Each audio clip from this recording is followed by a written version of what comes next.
तो मेरा नाम रोहित और स्वागत है आप अपने YouTube चैनल बीसी सेंटर में। तो आज की इस वीडियो में आपको हम बताने वाले हैं BBMQ यूनिवर्सिटी सेमेस्टर 6 आपका जो पॉलिटिकल साइंस है कोर पेपर 13 का, ठीक है। क्योंकि आप सभी को पता है एग्जाम है। बाकी अदर्स यूनिवर्सिटी का भी अगर आप स्टूडेंट हैं तो आपके लिए भी अगर ये क्वेश्चन पढ़ना है, आपको भी ये सिलेबस में दिया गया है, ठीक है।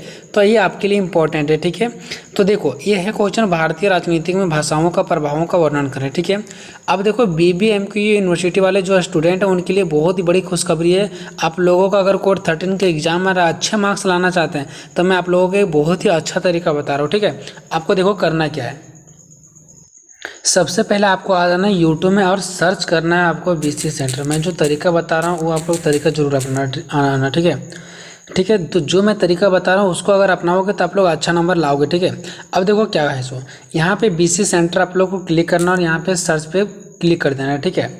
अब बीसी सेंटर लिख करके जैसे ही सर्च करोगे मेरा चैनल आएगा, इस पर आपको क्लिक करना है, ठीक है। देन जैसे ही क्लिक करेंगे आपको क्या करना है, यहाँ पे प्लेलिस्ट वाला सेक्शन में जाना है। बहुत सारा ऑप्शन दिखेगा बट आपको प्लेलिस्ट वाला सेक्शन में जाना है, ठीक है। वीडियो, शॉर्ट्स, लाइव और प्लेलिस्ट। तो प्लेलिस्ट वाला वीडियो में आपको क्या करना है, चले जाना है। देन जैसे ही प्लेलिस्ट वाला वीडियो में जब आप लोग जाओगे तो यहाँ पे आप लोगों को देखना है कि BBMQ कोर 13, BBMQ कोर 14 का भी बना हुआ है, आगे DSC 3 DSC 4 भी बनेगा। जैसे ही आप लोग BBMQ कोर 13 पर क्लिक करेंगे आप लोग यहाँ पे देख पाएंगे कि आपका जो कोर 13 से रिलेटेड है वो कितना सारा क्वेश्चन है। राष्ट्रीय एकीकरण करा दिया गया है, भारतीय स्वतंत्रता में जाति की भूमिका, मिलीजुली सरकार यानी कि गठबंधन सरकार, नक्सलवाद के कारण हो गया, उसका राजस्वता का अर्थ, पक्ष एवं विपक्ष में तर्क, भारत में प्रेस का विस्तार यानी कि भारत में ये जो मीडिया नहीं होता प्रेस, उनका विस्तार। इतना क्वेश्चन दिया गया। और एक अभी हम इस वीडियो में आपको बता रहे हैं भारतीय राजनीति में भाषाओं का प्रभाव, ठीक है। तो इस प्रकार से आपका इतना क्वेश्चन हो जाएगा। देखो यहाँ पे कितना क्वेश्चन है, 1 2 3 4 5 और यहाँ पे एक 6 हो गया। हम देंगे 7 क्वेश्चन आपके पास हो जाएगा टोटल, ठीक है। तो बहुत सारे स्टूडेंट लोगों को ये बात पता नहीं था, ठीक है, जो कि आप सभी को पता होना बेहद ही जरूरी है, ठीक है। तो यहाँ से आप लोग अच्छे से क्वेश्चन पढ़ कर जा सकते हैं, ठीक है।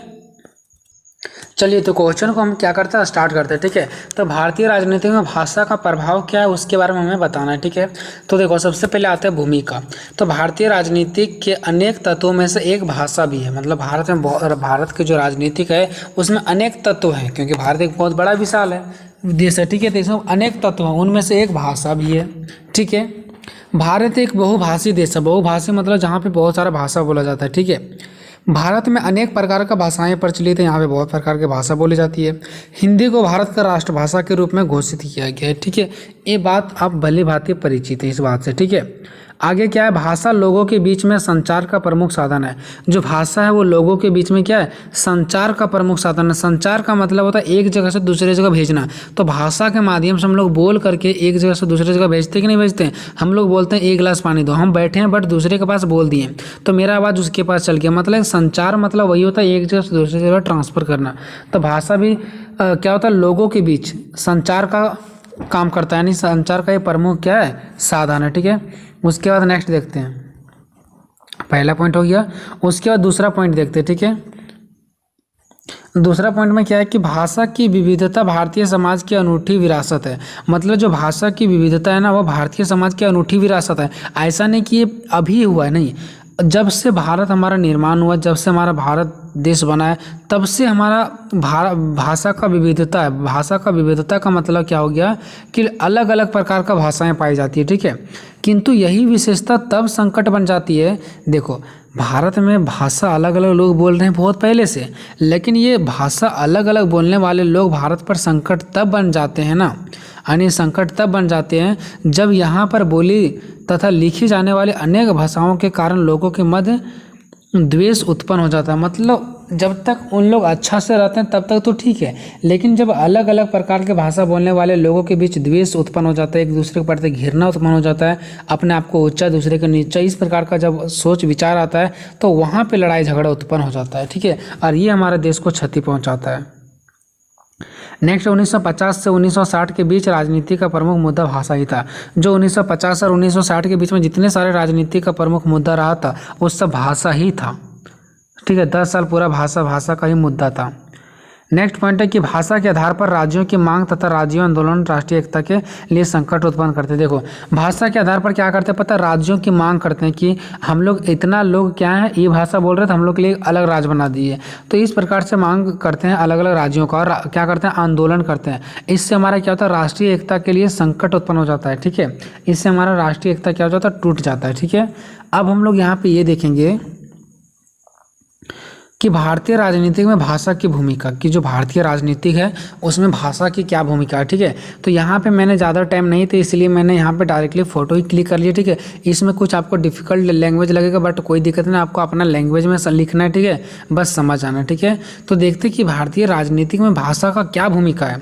तो देखो भाषागत होना कोई नकारात्मक नहीं है, अद्वितीय भाषागत विविधता से एकता बढ़ाने में थोड़ी समस्या होती है। ठीक है,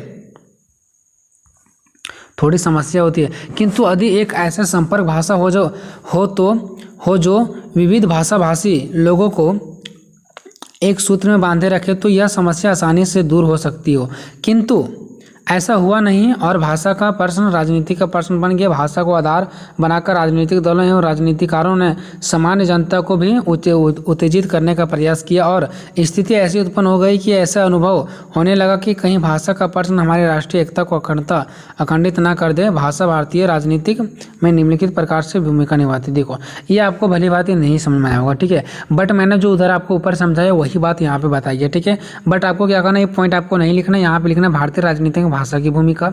उसके बाद डायरेक्टली आपको यहाँ पे सबसे नीचे आ जाना है और लिखना है भाषा भारतीय राजनीति में निम्नलिखित प्रकार से भूमिका निभाती है। भाषा भारतीय राजनीति में निम्नलिखित प्रकार से भूमिका निभाती है। ठीक है, चलो पहला पॉइंट आपको लिखना भाषा के आधार पर राज्यों का पुनर्गठन, कि भाषा के आधार पर क्या हो जाता है राज्यों का पुनर्गठन किया जाता है। मतलब फिर से जैसे झारखंड एक राज्य है, अब यहाँ पे भाषा के आधार पर क्या किया जा रहा है राज्यों का पुनर्गठन किया जा रहा है। ठीक है, कि बोल झारखंड में एक झारखंड है, अब झारखंड में दो प्रकार के लोग हैं, एक ये भाषा बोल रहे हैं एक वो भाषा बोल रहे हैं दूसरे प्रकार की भाषा, तो वो उन लोगों के लिए एक अलग से राज्य बना दो। तो फिर से झारखंड को काट करके एक और झारखंड के से अलग होकर के दूसरा राज्य बना दो। तो इसी को बोलते हैं पुनर्गठन, कि राज्यों से फिर से एक पुनर्गठन राज्य बना देना। ठीक है, तो देखो भाषा राजनीतिक में यहाँ भूमिका निभाती है। जो भाषा होता है वो राजनीतिक में किसी भी देश की राजनीतिक में यहाँ भूमिका निभाती है, जिसका प्रभाव हमें स्वतंत्रता के बाद से ही देखने को मिल रहा है। और हमें स्वतंत्रता के बाद से ही देखने को मिल रहा है, क्यों? क्योंकि स्वतंत्रता के बाद से भारत में अनेक प्रकार की जाति अनेक प्रकार की भाषा बोलने वाले लोग रहे हैं और उनके बीच में कभी ना कभी मतभेद विवाद चलता ही रहा है। ठीक है, सन 1952 में तेलुगु भाषी लोगों में प्रथम तेलुगु भाषा राज्य के लिए आंदोलन तीव्र हो गया था। पता है आप लोगों को पता है 1952 में तेलुगु भाषी लोगों में पृथक तेलुगु भाषा राज्य के लिए आंदोलन तीव्र हो गया था। इन लोगों जो तेलुगु भाषा बोल रहे थे ना, तो इन लोगों के लिए जो राज्य की मांग था वो आंदोलन क्या हो गया था तीव्र हो गया था, बहुत ज़्यादा तीव्र गति पकड़ लिया था। ठीक है, यह आंदोलन इतना तीव्र था इतना तेजी था कि प्रधानमंत्री नेहरू उस टाइम थे तो उनको भाषा के आधार पर राज्यों का निर्माण करना ही पड़ा।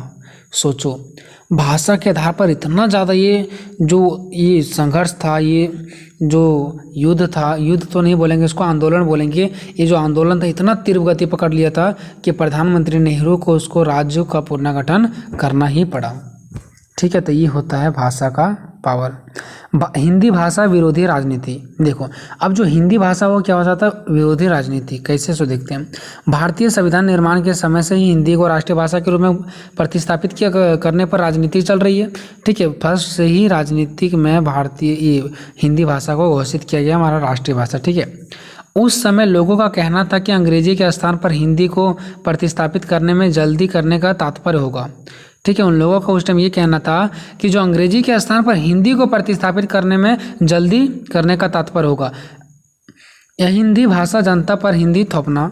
संविधान निर्माताओं ने तब यह निर्णय लिया कि जब तक हिंदी पूर्णतः विकसित नहीं हो जाती सरकारी भाषा के रूप में अंग्रेजी ही प्रयुक्त होगी और भारत सरकार हिंदी भाषा के विकास एवं विस्तार के लिए कार्य करती रहेगी। परंतु स्वतंत्रता के लगभग 70 वर्ष गुजर जाने के बावजूद भी अब देखो यहाँ पे पॉइंट कट गया, ठीक है, तो मैं क्षमा चाहूँगा। बट आप लोगों को यहाँ से क्या लिखना है, हिंदी भाषा विरोधी राजनीतिक, कि जो हिंदी भाषा वो राजनीतिक इनका क्या करते हैं, विरोधी करते हैं। कैसे? क्योंकि भारतीय संविधान में शुरुआत से ही हिंदी को एक राष्ट्रभाषा के रूप में माना गया, बट उस समय लोगों का कहना था कि अंग्रेजी के स्थान पे हिंदी को प्रतिस्थापित करने में जल्दी करने का तात्पर्य होगा, ठीक है, मतलब अंग्रेजी के स्थान पर क्या, हिंदी को प्रतिस्थापित करने के लिए जल्दी करने का तात्पर्य होगा। उसके बाद बताया गया कि हिंदी भाषा जनता पर हिंदी थोपना, हिंदी जो भाषा वो जनता पर क्या करना, हिंदी थोपना। संविधान निर्माताओं ने ये भी कहा, जो संविधान निर्माता है ने तब तक यह निर्णय लिया कि जब तक हिंदी पूर्णतः विकसित नहीं होगा, जब तक हिंदी आगे नहीं बढ़ेगा, ठीक है, जब तक हिंदी का भाषा का विकसित नहीं हो जाती है, तब तक सरकारी भाषा के रूप में अंग्रेजी ही प्रयुक्त होगी। तब तक उनका ये कहना था कि जो अंग्रेजी ये सरकारी भाषा के रूप में क्या होगा, अंग्रेजी ही प्रयुक्त होगा, और भारत सरकार हिंदी भाषा के विकास एवं विस्तार के लिए कार्य करती रहेगी। और भारत सरकार हिंदी भाषा के लिए क्या करेगी, विकास का और विस्तार का कार्य करेगी।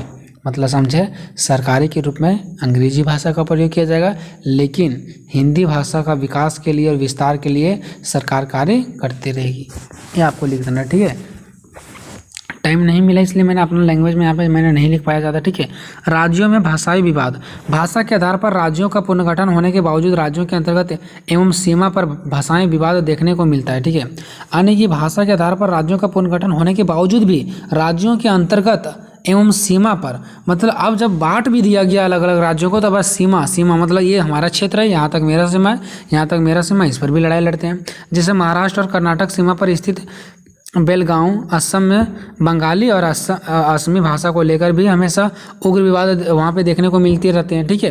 राजनीतिक दल इसका लाभ उठाने के लिए ऐसे विरोध को और उग्र कर देते हैं। और क्या करते हैं पता है, राजनीतिक दल वाले जो विपक्ष पार्टी वाले होते हैं ना, वो थोड़ा सा बस मौका देखते हैं कि कहाँ पे आंदोलन हो रहा है, कहाँ पे विद्रोह हो रहा है, और वो और उनको छेड़ देने का प्रयास करते हैं। ये बिल्कुल गलत है, ठीक है। इससे हमारा देश क्या होता है, पीछे की ओर चला जाता है। अन्य भाषाओं की मान्यता की राजनीति, हमारे संविधान की 8वीं अनुसूची में 22 प्रमुख भाषाओं को मान्यता प्रदान की गई है, ठीक है। उसके बावजूद मांग थमी नहीं, उसके बावजूद भी 22 भाषा को बताइए, उसके बावजूद भी मांग और बढ़ता गया। यह दिन प्रतिदिन बढ़ती जा रही है। लोगों कई क्षेत्रीय भाषाओं को 8वीं अनुसूचित में शामिल करने की मांग कर रहे हैं, जैसे भोजपुरी हो गया, मंडारी हो गया आदि, ठीक है। तो ये सब भाषा को हमारे यहाँ पे अनुसूचियों में शामिल करने के लिए बताया जा रहा है। नेक्स्ट है 5वां, भाषाई अल्पसंख्यकों की राजनीति, यानी कि भाषाई आधार पर अनेक राज्यों के निर्माण के बावजूद भाषाई अल्पसंख्यकों की समस्या भी वैसे ही बनी हुई है। यह अल्पसंख्यक वर्ग अनेक प्रकारों से अपने भाषाएं संरक्षण की मांग कर रहे हैं। जो अल्पसंख्यक होता है, जिसका जनसंख्या कम है, वो भी अपने भाषाएं के लिए क्या कर रही है, आंदोलन करती है। जैसे उत्तर प्रदेश और बिहार में उर्दू, कर्नाटक में मराठी, पंजाब में हिंदी आदि राज्यों में भाषाई अल्पसंख्यकों की समस्या विद्यमान है, और यह यहाँ स्थानीय राजनीति में यहाँ भूमिका भी निभाते हैं। नेक्स्ट है भाषा के आधार पर मतदान व्यवहार, जो होता है ना व्यवहार, भारत में मतदान व्यवहार भी भाषा के आधार पर किया जाता है। सोचो, भाषा के आधार पर मतदान भी किया जाता है। लोग उसी पार्टी को मत देते हैं जो उनकी भाषा से संबंधित हो या उनकी भाषा की उन्नति के संबंध कार्यरत हो। सोचो, वैसे भी आज के टाइम में लोग जाति, धर्म, भाषा के आधार पर ही वोट देते हैं कि हमारा भाषा बोलने वाला कौन है, हमारा जाति के लोग कौन है। ऐसा नहीं होना चाहिए, है ना। जो अच्छा काम करता है उनको हमेशा क्या करना चाहिए, चुनना चाहिए, ठीक है। इस प्रकार हम देखते हैं कि भाषा संबंधित विवाद ने भारत की राष्ट्रीय एकता को दुष्प्रभावित किया है, ठीक है। जो भाषा संबंधित विवाद हो हमारे भारत को क्या किया, तोड़ा है, और इसने देश के समक्ष प्रशासनिक समस्या भी उत्पन्न किया है। और इससे हमारे देश में प्रशासनिक समस्या मतलब क्या, जब विद्रोह कर देता है तो उसको संभालने के लिए प्रशासन जाती है, तो कहीं ना कहीं प्रशासनिक समस्या भी क्या कर देती है, उत्पन्न कर देती है। ऐसे अनेक अवसर पर राजनीतिक दलों ने भाषा की समस्या से राजनीतिक लाभ उठाने के प्रयत्न किए, और वर्तमान में भी ऐसे प्रवृत्ति देखी जा रही है। और इससे क्या हो जाती है, इस विद्रोह से राजनीतिक दल वाले भी फायदा मौका उठाने का प्रयास करती है, और ये बातें आज भी प्रचलित है, और ये सिस्टम आज भी चल रही है, ठीक है। तो आई होप दोस्तों ये वीडियो आपको अच्छा लगा होगा, और मैंने बताने का प्रयास किया, मैंने पहली बार ऐसा डायरेक्टली मैंने फ़ोटो क्लिक करके मैंने आप सभी को बताने का प्रयास किया। अपना लैंग्वेज में नहीं लिख पाए हैं, मैं क्षमा चाहूँगा, ठीक है। बाकी आपको अगर कोई दिक्कत हुआ होगा तो कमेंट बॉक्स में ज़रूर बताना, ठीक है। बाकी मैं आगे आप लोगों का DSC पेपर का, फिर कोर 14 का, ये सब का तैयारी करवा दूंगा, ठीक है। अब किसी और का तैयारी नहीं करवाना है, उधर मैं BBU यूनिवर्सिटी में बिजी था, ठीक है। अब आप लोग के लिए BBM की यूनिवर्सिटी का ही तैयारी कराना है, ठीक है। तो एक अच्छा सा कमेंट करना है। मिलेंगे नेक्स्ट वीडियो में, तब तक जय हिंद, वंदे मातरम।